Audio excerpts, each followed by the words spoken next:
కేంద్ర బడ్జెట్పై రాష్ట్ర ప్రభుత్వం భారీ అంచనాలు ఆశలు పెట్టుకుంది. కేంద్రం నుంచి పలు ప్రాజెక్టులకు నిధులను కోరుకుంటోంది.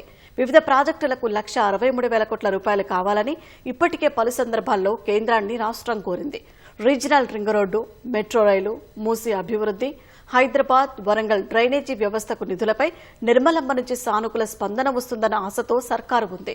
నవోదయ, కేంద్రీయ విద్యాలయాల మంజూరుతో పాటు విభజన చట్టంలోని పలు అంశాలు బడ్జెట్లో ఉంటాయని నమ్మకంతో ఎదురుచూస్తోంది.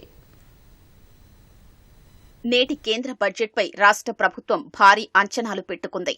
ప్రభుత్వం ప్రతిష్టాత్మకంగా తీసుకున్న పలు ప్రాజెక్టులకు నిధులు కేటాయిస్తుందన్న విశ్వాసంతో ఎదురు చూస్తోంది. విభజన చట్టంలోని పెండింగ్ హామీలపై నిర్మలా సీతారామన్ స్పందిస్తారని గంపెడాస పెట్టుకుంది. కొత్త ప్రాజెక్టులకే సుమారు 1,63,000 కోట్లు అవసరమని ఇప్పటికే పలు సందర్భాల్లో కేంద్రానికి రాష్ట్ర ప్రభుత్వం నివేదికలు, వినతిపత్రాలు సమర్పించింది. సుమారు 34,367 కోట్ల రూపాయలతో 350 కిలోమీటర్లు నిర్మించనున్న ప్రాంతీయ రింగు రోడ్డులో సగం రాష్ట్ర ప్రభుత్వం భరిస్తుందని, మిగతా సగం నిధులు కేంద్రం కేటాయించాలని రాష్ట్రం కోరుతోంది. ఆర్ఆర్ఆర్ నుంచి ఓఆర్ఆర్ వరకు 45,000 కోట్ల రూపాయలతో ప్రణాళిక చేసిన 10 కొత్త గ్రీన్ ఫీల్డ్ రేడియల్ రోడ్ల అభివృద్ధికి కేంద్రం నుంచి నిధుల్ని ఆశిస్తోంది.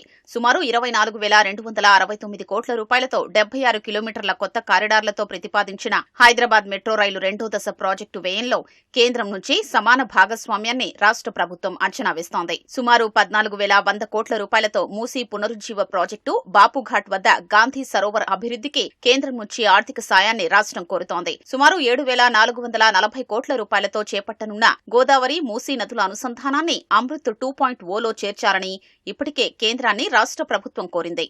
హైదరాబాద్ అభివృద్ధికి సుమారు 55,652 కోట్ల రూపాయలు ఇవ్వాలని కేంద్రాన్ని రాష్ట్రం అడుగుతోంది. హైదరాబాద్ లో 17,212 కోట్ల రూపాయలతో ప్రతిపాదించిన సుమారు 7,444 కిలోమీటర్ల సీవరేజీ మాస్టర్ ప్లాన్ తో పాటు 4,170 కోట్ల రూపాయల వరంగల్ అండర్ గ్రౌండ్ డ్రైనేజీ ప్రాజెక్టును కూడా అమృత్ 2.0 కింద పరిగణించాలంటున్నారు. బందర్ పోర్టు నుంచి హైదరాబాద్ డ్రై పోర్టుకు 17,000 కోట్ల రూపాయల అంచనా వ్యయంతో గ్రీన్ ఫీల్డ్ ఎక్స్ప్రెస్ రోడ్డును కేంద్రం మంజూరు చేస్తోందని ఆశిస్తోంది. హైదరాబాద్ లో సెమీ కండక్టర్ మిషన్ ను ఏర్పాటు చేయాలని కోరుకుంటోంది. పీఎం కుసుమ్ పథకంలో గిరిజన రైతులకు నిరంతరం సాగునీరందేలా 1,00,000 సౌర పంపులు మంజూరు చేయాలన్న వినతిపై కేంద్రం సానుకూలంగా స్పందిస్తుందని భావిస్తోంది. Kazipet rail coach factory, Bayyaram ఉక్కు పరిశ్రమ, కొత్త రైల్వే లైన్లు, జాతీయ రహదారులకు నిధుల్ని కేటాయించాలని కోరుకుంటోంది. తెలంగాణకు రావాల్సిన పన్నుల వాటా, కేంద్ర ప్రత్యేక పథకాల గ్రాంట్ల విషయంలో రాష్ట్రానికి ప్రతిసారి అన్యాయమే జరుగుతోందనే అభిప్రాయంతో ప్రభుత్వం ఉంది. ఈసారైనా కేంద్ర ఆర్థిక మంత్రి రాష్ట్రాన్ని కరుణిస్తారేమోనని ఎదురుచూస్తున్నారు.